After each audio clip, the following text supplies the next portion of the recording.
there'd be a lot of poop in my pants. I've seen a 6-foot alligator go swinging through the air and slam into a tree.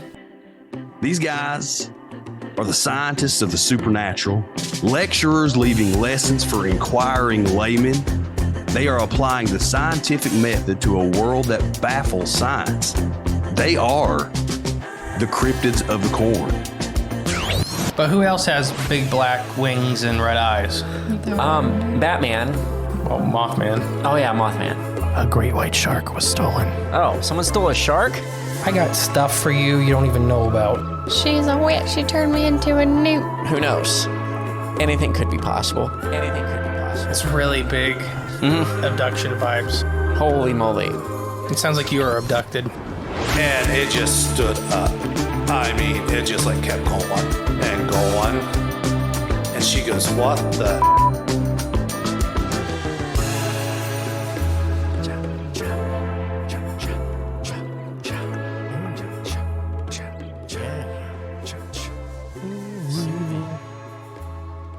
Noises. Other sounds. Hello, and welcome back to Cryptids of the Corn podcast. I am the great and powerful mystery. I think he just blew up my headphones. And I am J Clone 42 reporting for duty. So, our previous really expensive Roadcaster died. So this is literally a brand new one right out the box, right as we're recording this. So any little funky stuff that happens this recording, please forgive us. Like literally we had to record today, but I got to say this though, we're not sponsored, but Sweetwater, if you ever get any of your electronics, get them through Sweetwater if you can, because this thing broke on, what was it? It broke on Wednesday morning, and they had me a new one by Thursday morning. Yeah. So It's fast. Yeah. No, they're super great people. I love working with them. That's pretty much all of our equipment's come from Sweetwater. Yeah, But they're awesome. I just had to give that little out, but we haven't had fully time to set up this Roadcaster Pro 2 yet fully. I did the little thing right before Jay got here, but we're just going to hope that it all sounds the same. Yeah. Like normal.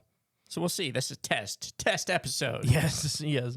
Basically. But Jay is away currently. So for this recording, we had to do this a little early. So I don't have any new reviews to share with you guys or any new Patreon updates. But I do have some of the same old stuff that we can talk about. And that would be? We have the YouTube page. We're getting so close to the 1,000-person mark. So if you haven't subscribed to our YouTube, even if you really don't watch YouTube or anything like that, please go subscribe. The goal is pretty much we need to hit 1,000 subscribers and then 4,000 hours of listen time to monetize on YouTube. We have like a couple hundred different videos on there already. It's pretty much all the episodes. I was gonna say, yeah. They go up. But we got some video stuff on there. We're starting, but soon you'll have a lot more videos.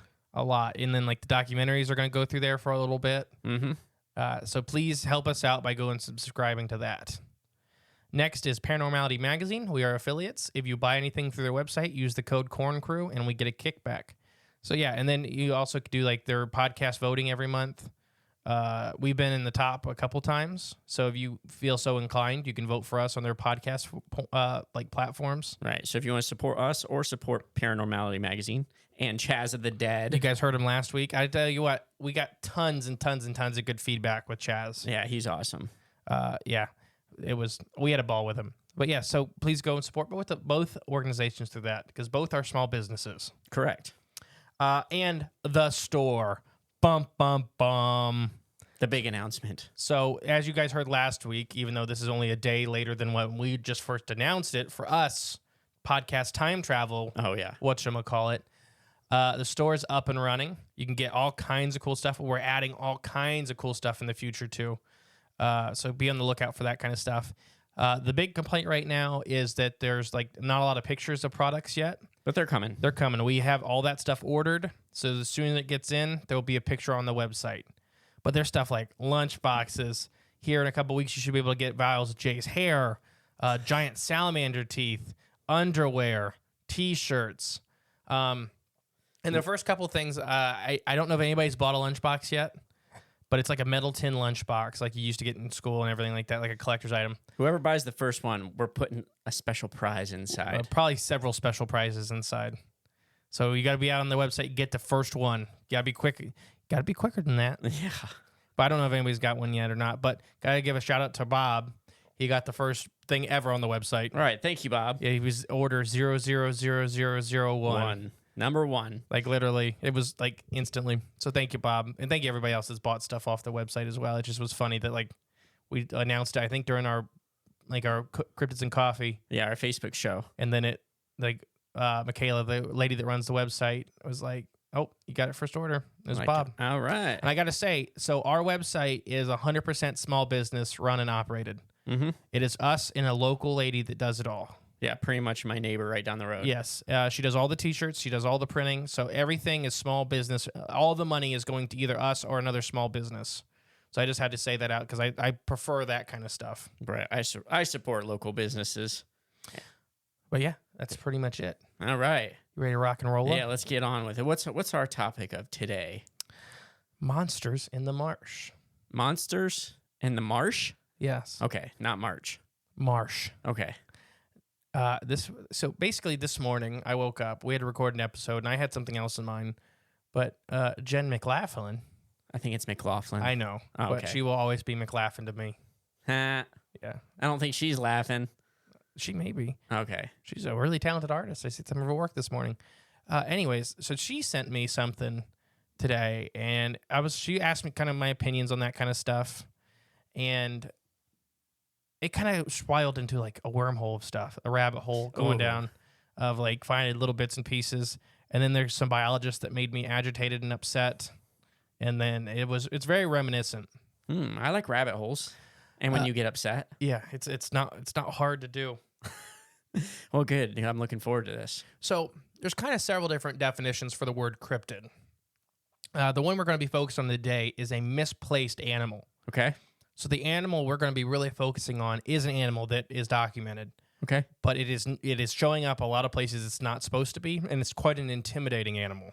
Is it a Wolverine? No, but that would be a really good guess. Like that'd be a scary animal to see. No, this animal can be up to 5.5 feet tall, Oh, okay. Okay.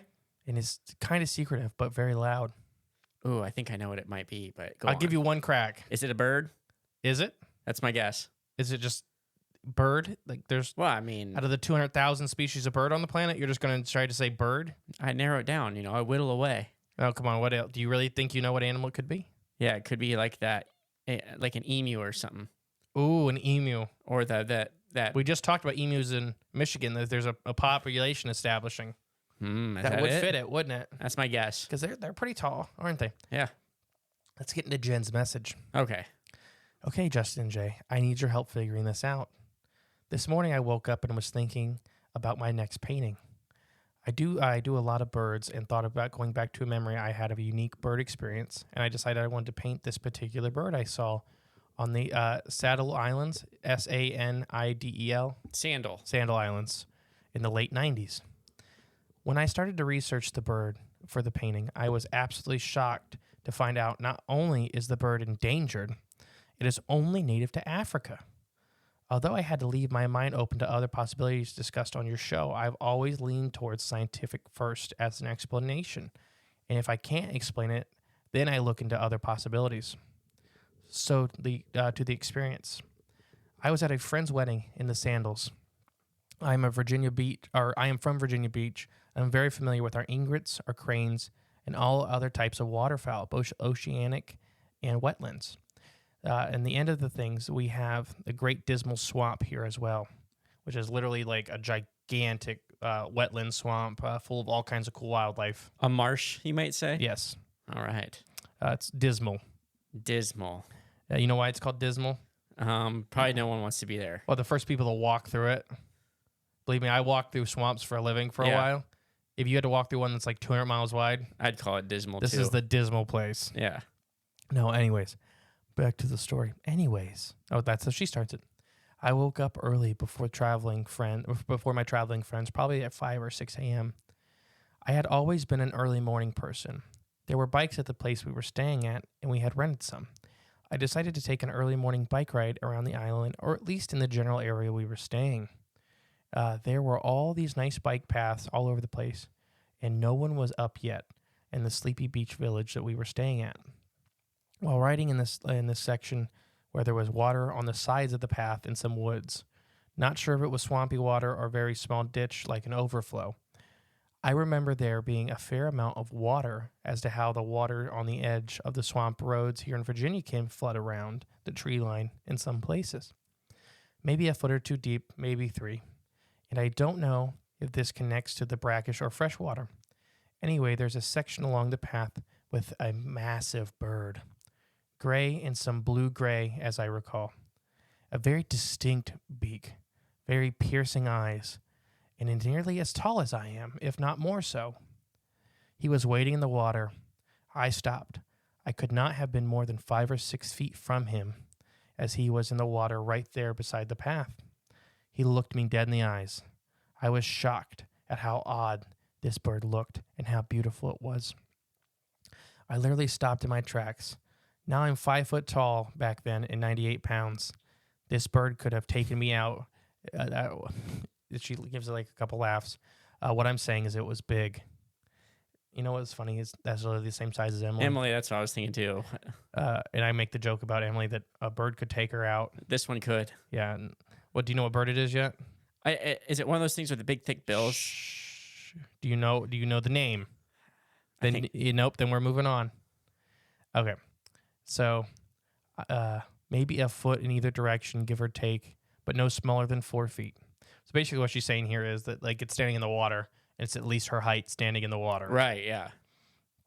I am unsure of the differences in the terrain as the path and the elevation slightly, but I do not recall the difference of whether he was in the height of the bank of the water.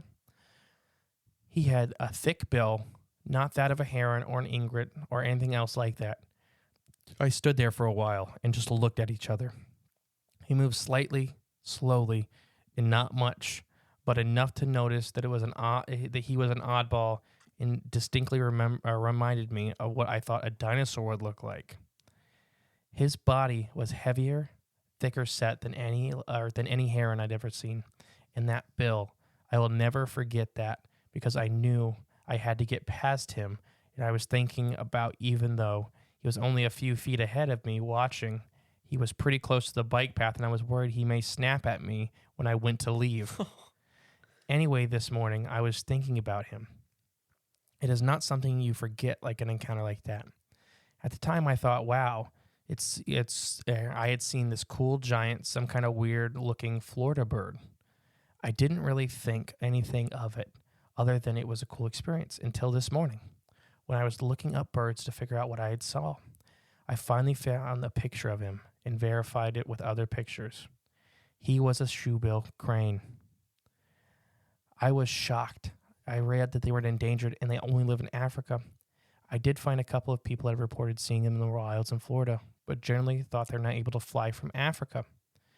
This is pretty far from the zoo, a somewhat small island to the house of the exotic pet of this size.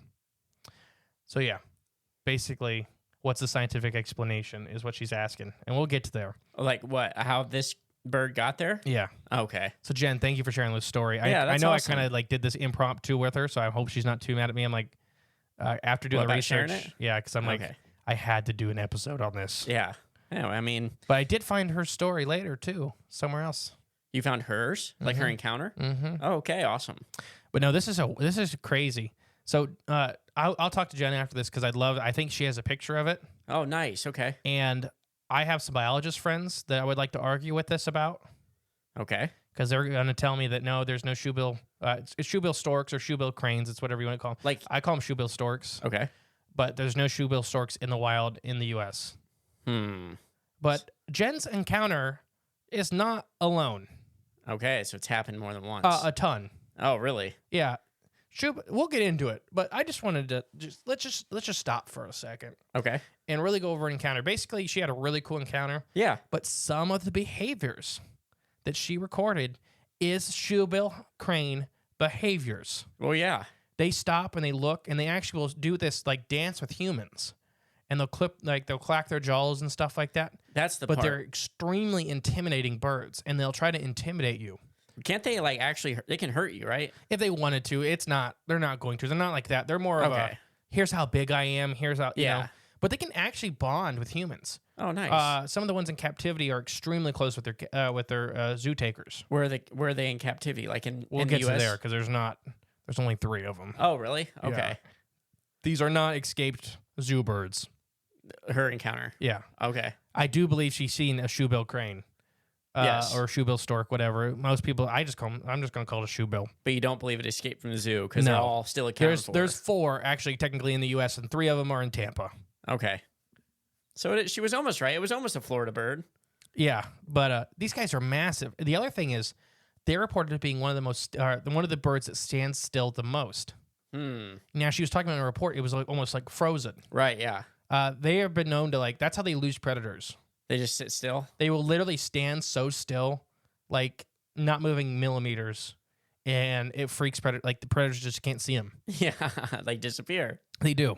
Literally that old adage: if you can't see me moving, you can't see me at all. Is that how it goes?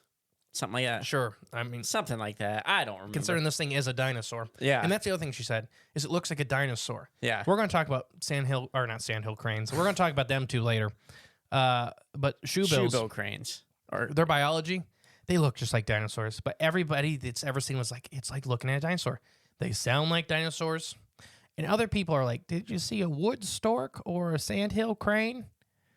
No. well, these are the only guys with this specific bill type, though, right? Yeah, they're unmistakable. Right. Exactly. They are unmistakable. They have these giant, they look like clogs. Like the shoes. Yeah, they do. Yeah, like the wooden shoes. Yeah. And if you've never seen one, I mean, Look one up. Yeah, if you're not driving, but look one up real quick. I mean, I'm sure you've seen it before. These though. are massive, powerful predator birds. Yeah. Kind of a weird thing is they do have a corrugating species. So that means a species that they only pretty much ever show with. And that's there's actually 2.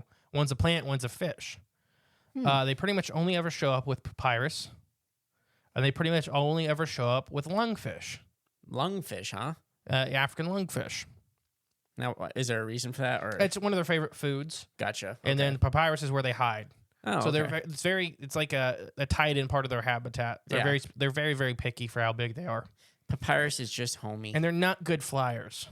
Oh, they're not. Yeah, I mean, they're giants, but they're wading birds. Yeah. So they're pretty much just using their wings to get from one pond to the next. Are they like flamingos?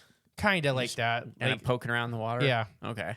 except they use their giant heads like an axe to catch fish and crocodilians and whatever. That's the difference. Yeah, they eat a lot of crocodiles. Crocodiles? In Africa. I hope the small ones, though, right? Sure. Yeah, I would assume so. I've seen a 5-foot shoebill crane carrying out a 19-foot saltwater crocodile. Okay, I think you're full of crap. See, last week we talked about the oceanic crocodile, Right. and this is their natural predator. This is why they go out in the ocean to get away from shoebills. Yeah, if you get away from these guys. I feel like that big of a croc would snap one of these up in a heartbeat. Like, I don't know. I'm not the biologist here, but I feel like I know. Exactly. You're not. Yeah, you know what? You're not. Yeah, I'll still stick to my guns. I trust my instincts. Ready for the next person? Next person. Oh, next encounter. Sure. So pretty much all these next ones come off a Reddit thread Okay. because it was just perfect. Like literally everybody was sharing their encounters. With this particular creature. Yeah. So quick fact, I live in Central Florida on a spring-fed lake, lots of different birds and fish, etc. The other morning, letting out the dogs, I saw a massive bluish bird by the lake. My dogs normally chase off the cranes and the herons and whatnot, so this was nothing new, except that this bird didn't fly off this time. It slowly turned towards my dogs. I saw its face and I freaked out. I thought I was tripping balls. Looked like something out of Jurassic Park. I called my dogs off to go inside and looked up dinosaur-looking birds in Florida, and the shoebill stork popped up, and it's 1,000% it. But I'm not seeing anything, but I'm not seeing anything on them being native. Did it escape from a zoo? Was it a fluke? And she's asking all these same questions. It didn't escape from a zoo, but literally, this once again fits their biology perfectly. And when I started reading these, that's why I started getting the rabbit hole, because a lot of these encounters fit their biology. Like how common it is. Yeah. Yeah, like dude, they don't back off. Like Yeah. they don't run. They'll turn and face, and they just kind of stare down stuff. Like they'll put their nose down, so they're Yeah. they're like all you see is these giant, massive eyes that are looking through you. And then this giant beak like hanging from its head. Yeah. So you ready for another one? Yeah. So a couple of these are pretty short, but my wife and I encountered a shoebill on the beach in St. Pete in 1999. I searched into my memory with every inch of 5 foot tall at least. Felt like a dinosaur. It scared the seagulls we were feeding as it walked up the beach right towards us. Always assumed it was escape from captivity. So Why, they all think that. Yeah, because first off, we're going to talk about Florida being the land of invasives. Okay. So in Florida and on the coastline, it's not weird to see freaky birds. Okay. Because there's like all kinds of animals that shouldn't be there and all kinds of people having pets they shouldn't have. Yeah, well, but I'm going to ask you a question. I'm sure everyone's thinking it. How does a bird from Africa get across the ocean to Florida or to, Virginia Beach? Let's hold on to that. All right. I do have that. We are going to go over that. Especially if it can't fly with a crab. Yeah, it didn't make it on its own. Is stowaway? It rode on the oceanic crocodiles. Pay attention. Yeah. Oh man, What? You gotta pay attention. It I just- give you all the breadcrumbs. it's floating on that one croc that made it. Like No, it's like there's 8 of them on the back of this giant croc and it's pecking it. I keep going or we're gonna eat mush. Yeah. Yeah. That's what's happening. Who'd have thunk it? I did. I knew it. Yeah. Actually, you're right. You did. You're the only person that thought that. That may be a T-shirt. A shoebill crane. Oceanic crocodiles with a bunch of shoebill cranes on its back. Yeah, and it's mush. It's like the Alaskan dog sled. I may pay pair for that right now. There we go. After this. So here's the next one. So we talked about a couple from Florida, and then the Sandal Islands, the Sandal Islands. How far do you think away from Florida some of these sightings occur? Well, Sandal Islands. That was up by Virginia Beach. You said, right? I believe so. Somewhere up there. I mean, that's pretty far. I don't know. I say as far as 2,000 miles. That's my guess. Dang it, you may be right. Really? Ottawa, Canada. Oh, shoot. That's pretty dang far. That might be further. Ottawa, Canada. So I was actually having been hunting for birds, and I saw a year ago. I lived in Ottawa, Canada, and the image was scarred into my brain because the bird looked so massive it had a place, and the beak looked prehistoric. I generally thought I was going crazy because nothing came close to what me and my girlfriend had seen. I just came across an image of a shoebill stork, and I couldn't believe what I'm seeing. That was my bird. I'm just glad that others have seen them in North America because it seems like a massive stretch, but my girlfriend was there with me, and she saw it too. We have no doubt that this was our bird. All the way up in Canada. That's pretty far. And before I move on, there has been several, birds end up all kinds of crazy places. Right. We just had in Maryland, I believe, it was Andy, had the picture of the Steller sea eagle show up in Maryland, 4,000 miles out of the range or something like that. And then there was what's the death macaw? The death macaw? Yeah, it's a big black macaw. With the red head? With the red eyes, red skin around the eyes. Is it like a vampire or something like a... No, it's just called the death macaw. Okay. It's just a macaw. Oh, okay. But one of those ended up in the U.S. Where are they from?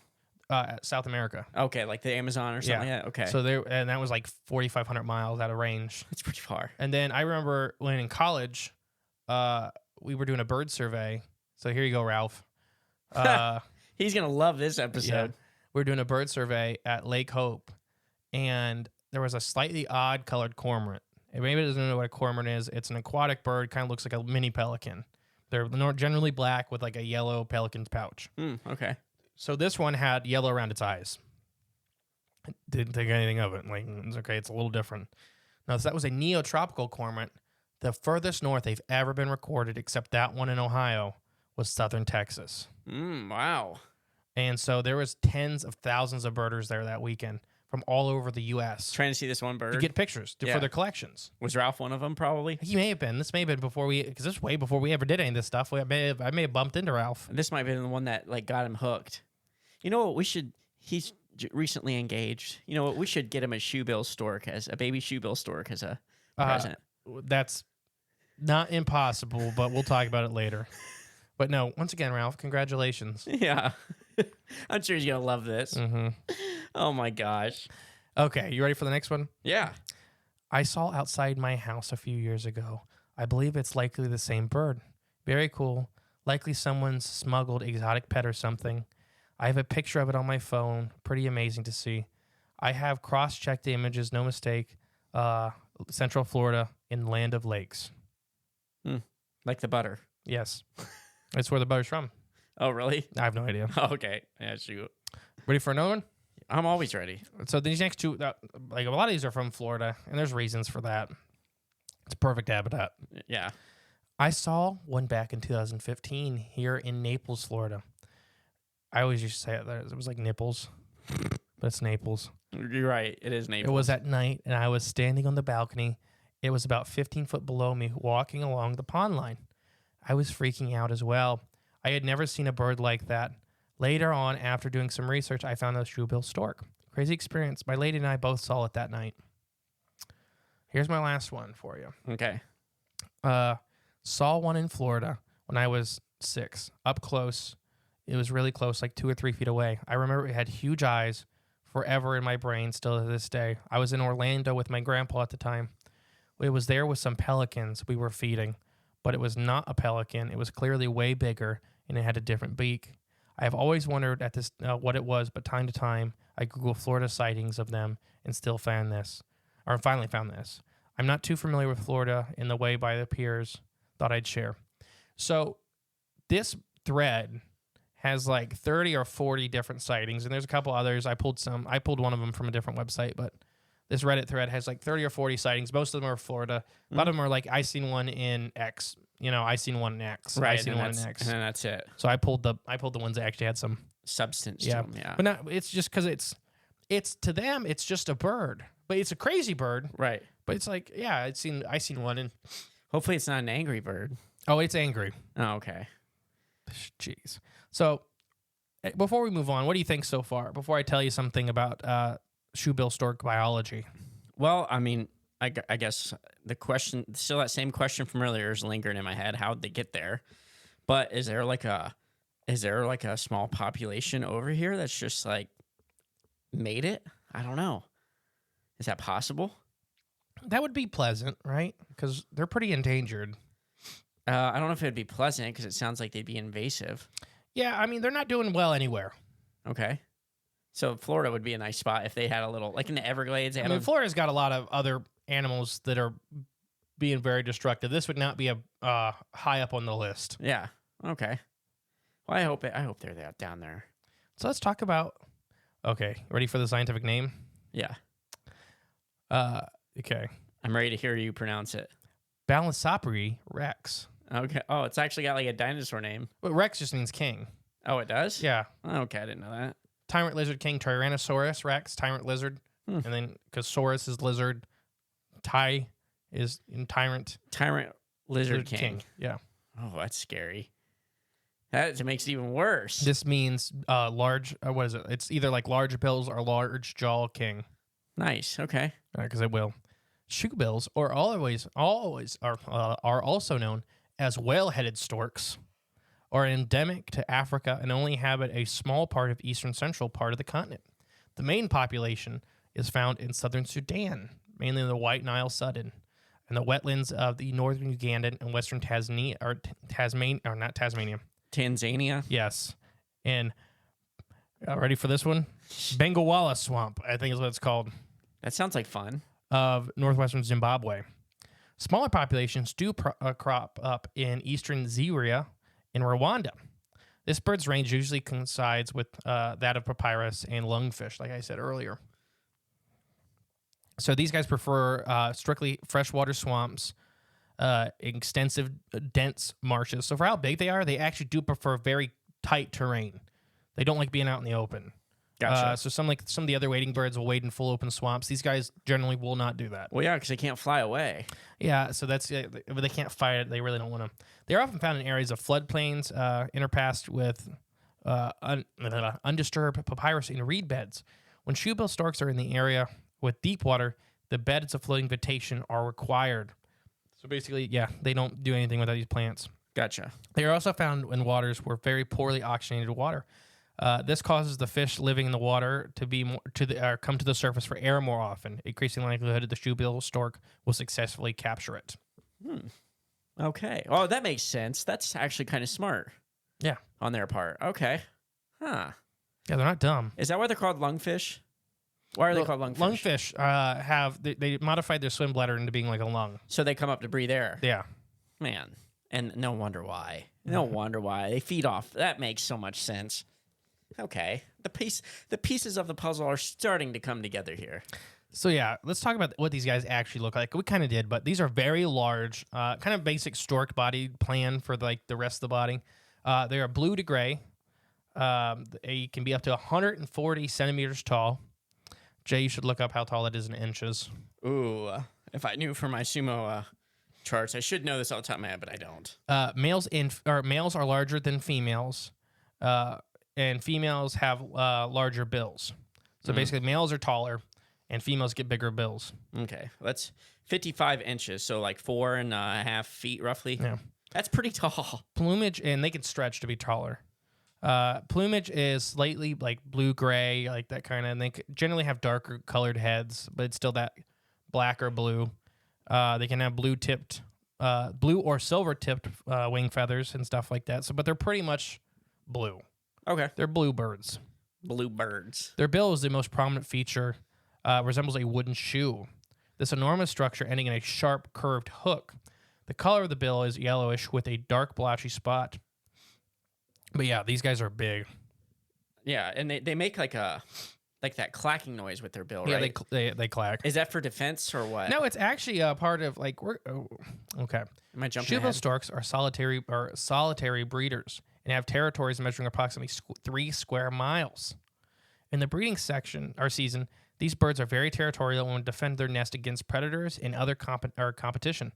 Breeding times vary depending on the location, but usually coincide with the dry season. The reproductive cycle, nest building, and fledgling span is 6 to 7 months. Oh, So from the start of the nest to when the baby's out of the nest is 6 months. I guess that's not too bad at all. No, it's pretty similar with other waterfowl Yeah, that's with pretty them quick. kicking them out. Yeah. But to your question, no. That is a part of saying hello. It's all kinds of things. That clacking can be used for all kinds of things. It's very intimidating, but the one guy that has one here in the U.S. that does the dances with it and stuff, it's his like, it's kind of like, I can't remember if he says it's like his mate, not the guy. The shoebill has claimed the guy as his mate. Gotcha. And so like they do the greeting with it and they do these weird little dances. But they're kind of friendly. They can be kind of friendly to humans for how solitary they are.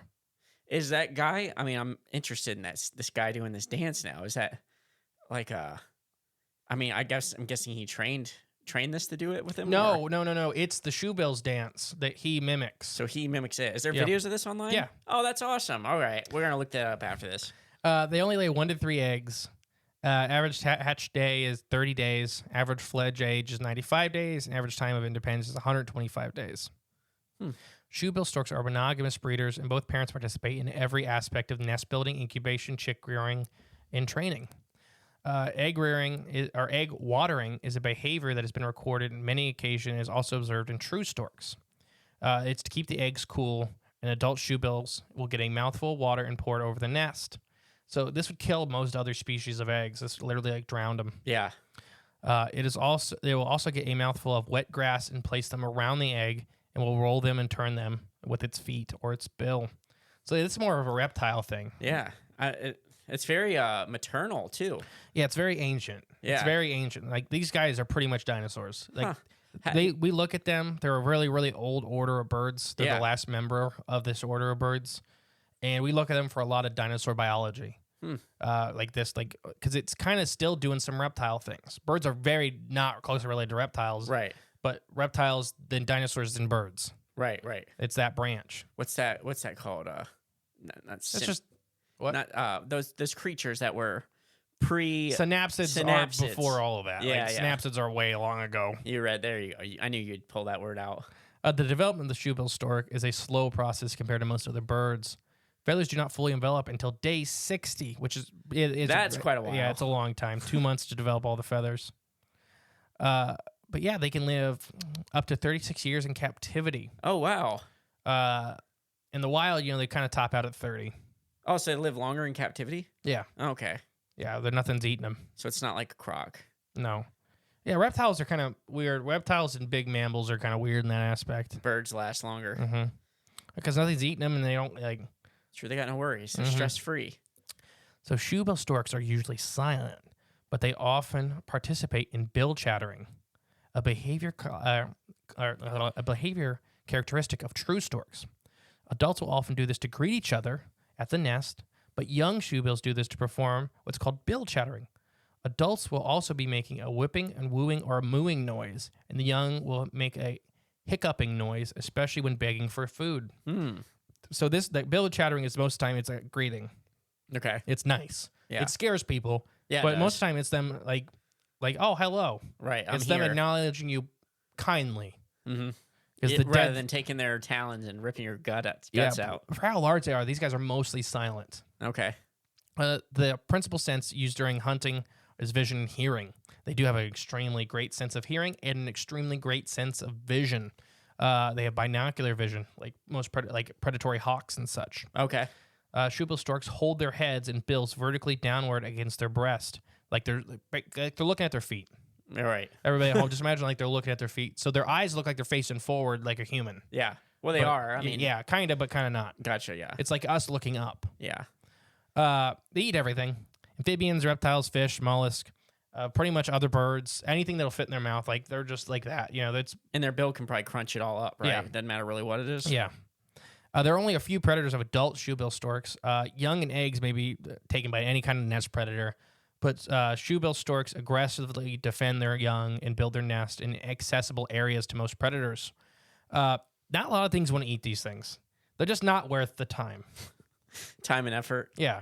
They're not the easiest thing to kill because they bite really hard and they're just not. It's just not worth it for how little food you're actually getting out of the process by the end of this. That makes sense. But yeah, I'm sorry, ecosystem roles. They are important predators in the swamp and marshes where they live. So they are kind of on a small scale an apex predator. They keep a lot of stuff moving. Gotcha. Okay. Any questions so far? I don't know. These are pretty amazing birds, and it's just what luck that Jen got to see one. I know. Yeah, Like it's crazy. I'm kind of jealous. So they are goofy looking birds. They do eat crocodiles. That was not a joke. One of their favorite. They are one of the major predators of Nile crocodiles in the hatching season. Okay, so still babies. Yeah, I was right on that one. But these literally have affected the populations of Nile crocodiles in some areas. Oh yeah, probably because they would just snatch up destroy the babies. Yeah, because mom will come cruising in and they hold so still, mom doesn't know where it's at. Oh man, hiding in plain sight. Mm-hmm. Yeah, you think you'd hold still pretty good if that's like if it's an 18-foot croc like barreling down on you. There is not many of these guys left. Like Jen stated, they are endangered. They are red list is what it's considered. There's only at a maximum of 5,300 adults left in the world. That's not many. That's not. Can we get a permit, on the low estimate, it's 3,300. Ooh, it's even worse. So for birds, and it depends on who you're talking to, an unstable population would be like anything under like 2,500, 3,000. Oh, so what that means is the genetic diversity is so limited yeah, that they probably can't come back. Is there any chance we can get a permit, like for some eggs or some youngins, and No. start incubating them? No, because we're going to talk about why. Okay. Because there's only a handful of these in zoos in the world, Yeah. and there's a reason why. Oh, they don't do well, do they? So let's talk about that. Yeah. So shoebill storks in the U.S. The Tampa Zoo is home to 3 of only 4 shoebill storks ever brought to the U.S. These fascinating birds, once again, can reach 5 feet in height and have a really low population. So yeah, if you ever want to see one of these in captivity, the Tampa Zoo is your best bet. There's one lone shoebill somewhere else. I couldn't find it. It's kind of like not in a private collection, but not in a public zoo kind of thing. Like a Joe Exotic kind of thing. No. Yeah. So shoebill. So I want your ideas. Get your ideas ready. All right. They're cooking. Okay. The shoebill population is uncommon in the wild and is rarely seen in zoos. This is a great accomplishment that is helping the conservation of this unique species, basically, because they are not, you can't see them. So people really want them to come back. Sorry, I got to get to where I was. I lost my spot. You need a bookmark with all those notes. Yeah. Okay. So you've made several mentions of obtaining Yeah, shoebill storks. I want one.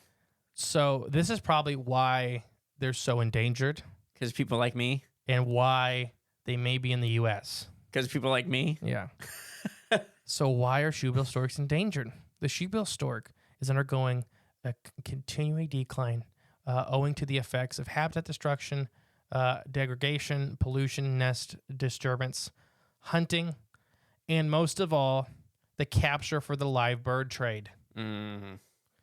The shoebill stork is the most expensive bird in the world. Really? Really? Wow. That's pretty amazing. What do you think one of these cost? $30,000. You're right on the money. Seriously? $20,000 to $30,000. Oh, wow. I've been good today. Yeah, you've been on it. And that's in the zoo trade. So on the black market, it's probably like 60. Zoos are paying $20,000 to $30,000 to get one, Yeah. and there's waiting list. None have been. Okay, so these high prices encourage shady trades to capture shoebills and sell them to zoos or middlemen, reducing the wild population. Furthermore, once again to your other comment about eggs, shoebills rarely, if ever, have bred in captivity. The few times they have bred in captivity has been under great scrutiny of it not actually occurring, as in wild harvest of eggs and making it look like their captives have bred. Really? They would do that? Yes, because they get a lot of funding. Wow. So if you get some shoebill eggs and you get them to hatch, and you'll be like, our pair of shoebills is the only ones in the world that's ever produced in captivity. Yeah. A lot of people will start like, oh, then we Fund. need to fund that, you Yeah. know, because they're going away. Hmm. So yes, shoebill storks. There's one question not ask, but there's one question kept popping up. Where can I buy a shoebill stork in the U.S.? You can't. Okay. So I just told you about zoos and the illegal trade that zoos are involved with, and we'll come back to that.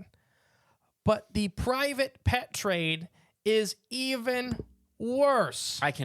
Usually is. Yes. So people may not know this. This is why I got into this rabbit hole with this episode in particular.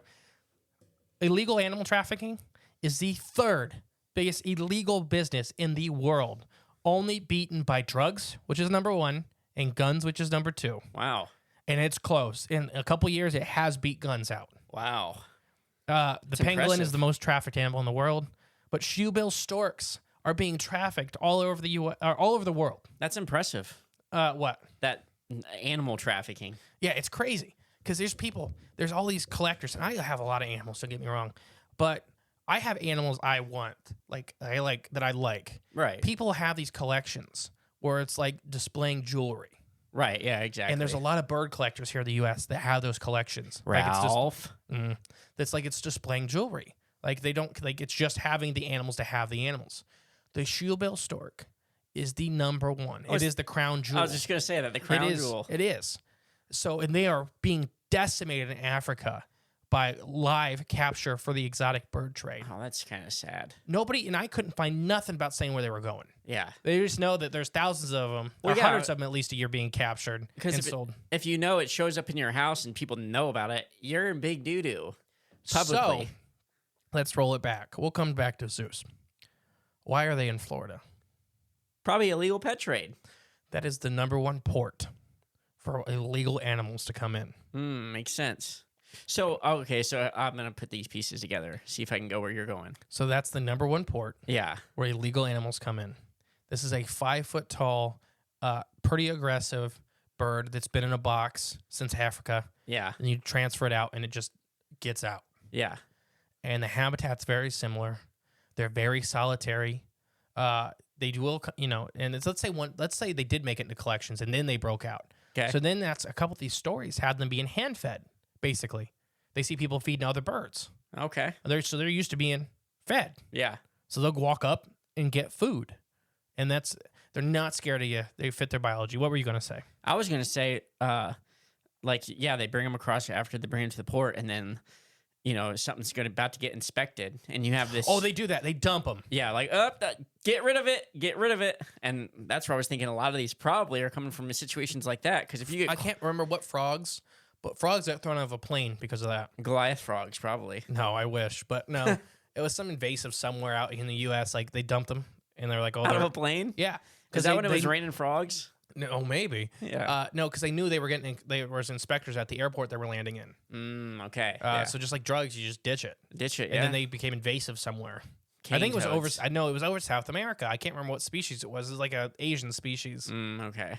But yeah, Florida's like the #1 place that exotic animals come to. And if you look at it, there are things, not pangolins, but kinkajous are out in Florida, which is like a furry raccoon-like mammal. Right. Kind of like a raccoon, kind of like a primate. Monkeys, what we think is actually like bonobos. We think that they may be out there. Like it could be the skunk apes. Yeah. Orangutans. All these animals have come in gibbons. And it's a great environment for them all to live in. Yes, it's basically the closest besides Puerto Rico, the closest the U.S. gets to an actual rainforest. Right, yeah. The Everglades? Is the Everglades. Yeah. And then it's a good stopping ground to spread out. But reptiles, and the thing with birds is they can fly. Yeah. So once you have this bird that gets out, he's gone. Right, exactly. You ain't catching You know, them. it's not like a snake that hops out and he's like you can chase it down. No, if it gets up, and they're poor flyers. I fully believe they're not flying over from Africa. Right. I was hoping they don't dump one out of a plane, one of these. Oh, It just falls like a bomb. I mean, they can fly. They can like fly? Yeah, they can fly. Or like a quail fly. No, they can fly. Okay. Because they fly, they migrate in Africa and stuff like that. They're just Okay. not known for like great distances without making frequent stops. Well, it seemed like it'd take a lot of energy to get that beak up in the air and stay The whole up there. body, it's a big animal. It is, yeah. So But, now, but that beak looks like it's thick. so that's the pet trade, the illegal pet trade. Yeah. What do you think about that? I mean, I believe it because we know it's happening. We know it's happening. Let's rewind though to zoos. I have mixed opinions on zoos. You're not letting zoos off the hook? No, Okay. because I love zoos and I hate zoos. Yeah, it's a love-hate relationship. A push and a They pull. are great for certain aspects of keeping genetics secured. There's a lot of animals like that. Like we wouldn't have them in the world if it wasn't for zoo populations. Right. But zoos have been caught doing extremely shady stuff with animals that are worth a little money. Like those koala bears at the one zoo? The alligators in Chicago that I was there for, that I was in the creeks when their alligators got out. Oh, gotcha. They were allowed to have 6 alligators. 6. And how many did they have? The first day after the alligators broke out, basically they had like a thing happen to where like the whole enclosure was busted open. Yeah. And they all just left. Yeah. So they're supposed to have 6. They found 7. Okay, so there's already one over. And so then finally the officials were like, how many alligators you got? And they're like, just 7. We just have 7 alligators. Yeah. Just 7. Just 7. That's all it. He sounds like Tim Cook. And then I was doing Leslie. Okay. Oh, yeah. Okay, Leslie Jordan. Yeah, I miss his videos. Just getting fat and sassy. Yeah. And then they found 8. And then they found 9. And then they found 10. I'm in the rivers where this is at Yeah. with electroback, shocking the water. How many did you find? We were waiting every minute to be like, we're going to just shock this little creek and an 8-foot alligator is going to get real mad. Did it happen? No. Okay. I can't share the story about the beaver, but that's that story. Oh, I remember. Okay. No, I think they ended up finding like 32 of them. Jeez, that's a little bit more than zoo 6. got caught illegally breeding alligators to sell for profit to other zoos and private collections. That ain't cool. That's alligators. Yeah. So imagine what they're doing with shoebill storks. And once again, they're not probably breeding them, yeah. but they're probably getting them legally through imports Yeah. and then kind of like selling them out to like we just talked about. A zoo will pay you $30,000. Right, exactly. What will a private person pay your zoo? Double, if not more. Yeah, $100,000. For a dinosaur, you would do it if I you would. had the money. Yeah, if I had the space to keep them. Exactly. There's actually a picture of the Chicago Zoo, which is not the one that let the alligators get out. Not the Chicago Zoo. Gotcha. With their shoe bills in like 1913 in some lady's bathroom. Yeah. Because of the freeze out or whatever. Oh, so they brought it inside? So she was keeping them in her house to keep them alive. He's just chilled in the bathroom. Yeah, she had like hay down and everything like He's that. brushing his teeth in the sink. And, No, they weren't happy. She would just like throw a fish in there every once in a while. Yeah. Please don't eat my kids. Right. Yeah. Open the door, slam it shut real fast. So this zoo trade, the zoos have been caught doing this. And you mentioned the koala thing. We're not going to mention which zoo or nothing like that. Yeah, that's even worse. That's beyond. Yeah, so zoos have been caught in the U.S. constantly breeding or smuggling animals in their own right for either sale to other zoos, which is the most part of it, or to private collections, which is the little part of it. So this whole black market animal trading thing, other animals get caught really quick. Like there was a cobra loose in Michigan like 4 years ago. People know what a cobra is. Right. Cobras will stand up and defend themselves. They got that big hood on there. Hard to miss. So they got blamed on a private collector, but it was outside of Detroit, where hyenas and emus have been found outside of Detroit. And even a red wolf has been found outside of Detroit on the same side the zoo's on. It's a portal area. Yeah, That's portal in the fence. That's what this. Yeah. Yeah, there's a hole in the back fence. What if that was the zoo's like defense? Like, There was a portal. There's portals in this. It's a weird area. But the Detroit Zoo is famous for stuff. Never got improved that it got out of their zoo. Right. But when you have a hyena, a red wolf, emus, and all kinds of other stuff end up on the outside of your zoo, like right on the outside of your zoo. There may be a correlation there. Yeah, and venomous reptiles. Yeah. It's like nobody locks. Does the keys not work to lock up the cages or? Well, those are all smart animals. They know how to escape. Yeah. Yeah, sure. No, I'm just being dumb. So we have all this. Now let's go back to the shoebill's biology, and I'll end it with cryptids. Don't worry, everybody at home. I know this has been a pretty bird heavy episode, but it's because Ralph got engaged and we wanted to celebrate. That's right. No. So going back to this like shoebill biology, they're extremely secretive. They're shy. They're solitary. They don't need a lot of them. Like they'll only find each other to breed. And they'll even like, they won't stay with their partners the whole rest of the year or the next year. They are monogamous. They do pick one mate. So they'll find them again when they want to, but they have these massive territories to themselves, like big cats. Like, so there's one for every 3 or 4 square miles. I was going to say, it kind of sounds nice. Yeah, there you go. If you like that kind of lifestyle, I think I'd kill myself. I'm just kidding. But no, so these birds are really secretive. They're being mostly seen in areas that can support them, that have habitat, that have the temperatures. I think this is what's happening, that it's mostly illegal pet trade and maybe even a little on the zoos. I don't think they're breeding here. They may be breeding here. That would be kind of nice for them because if you could get a population going and start shipping them back to Africa. I'd say just nice. let them run wild here. Like I welcome the shoebill stork in my backyard. So let's wrap it up. What do you think this has to do with cryptids?